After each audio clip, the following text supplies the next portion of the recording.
Ja runājam par jauniem eksporta tirgiem Latvijas precēm, tad Gruzija diez vai tiks pieminēta kā viena no pirmajām. Taču valsts ar 3,7 miljoniem iedzīvotāju un nostalģiskām atmiņām par padomju laika ceļojumiem uz rietumiem Latviju varētu būt visnotaļ interesanta Latvijas uzņēmējiem.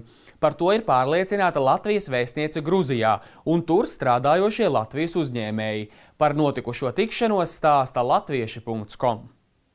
Lai veicinātu Latvijas un Gruzijas sadarbību uzņēmējdarbībā un pārunātu aktuālos sadarbības jautājumus, februāra sākumā neformālā gaisotnē Latvijas vēstniecībā pulcējās Gruzijā strādājošie Latvijas uzņēmēji. Gruzijā latviešu diaspora ir pavisam maza, apmēram 200 cilvēku, taču to vidū ir Gruzijā pazīstamu Latvijas uzņēmumu pārstāvji. Dzintars produkcija ir parādījusies Gruzijas veikalu tīklos. Esmu dzirdējusi par Laimu, ka Laima mēģina nākt iekšā, un jāsaka, tas ir ļoti apsveicami, jo atšķirībā no lietuviešu un igauņu produkcijas, latviešu produkcija ir diezgan maz Gruzijas tīklos, bet mūs tomēr labi atpazīst, un mēs savā Ziemassvētku labdarības tirdziņā, kad arī mēs Latvijas preces izlikām, tad cilvēki atpazīst mūsu preces, un, protams, kā dzintars un Laima, viena jau no tām precēm, kas vislabāk pazīstams.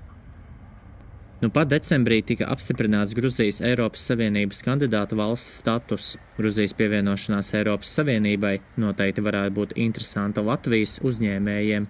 Tajā pašā pārtikas nozarē noteikti es redzu iespēju, ka varētu nākt iekšā. Protams, viss, kas saistīts ar jaunajām tehnoloģijām, ar klimata pārmaiņām, zaļajām tehnoloģijām.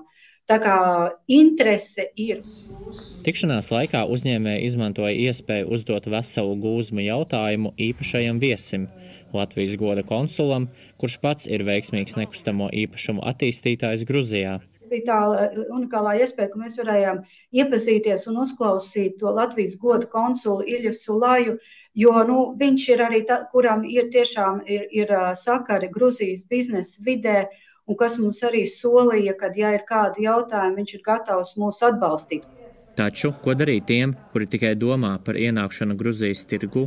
Mūsu pārstāvjiem, kas šeit ir, viņiem tomēr ir arī vietējie darbinieki, kas ļoti palīdz, jo tas ir gan valoda, gan vietējās zināšanas, vietējās parāžas, ka tomēr bez vietējiem darbiniekiem, ja grib vai atvērt šeit pārstāvniecību Gruzijā vai kaut ko eksportēt, bez vietējiem darbiniekiem noteikti neiztikt. Tā arī tāda nianse, kas jāņem vērā.